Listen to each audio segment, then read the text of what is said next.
Hi, in this video I'm going to show you how you could turn on the heating mirrors for this Renault Megane. This is the third generation. From mine is from 2013 and it has the 1.5 diesel engine. So if you look closely, you can't see any buttons that shows you like you can use to turn on the heated mirrors.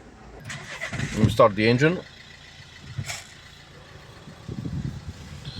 So we don't have anything on the steering wheel that shows us that we can turn on the heated mirrors.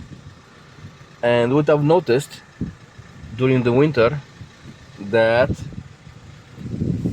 if I'm pushing this button over here, that hits up the back window,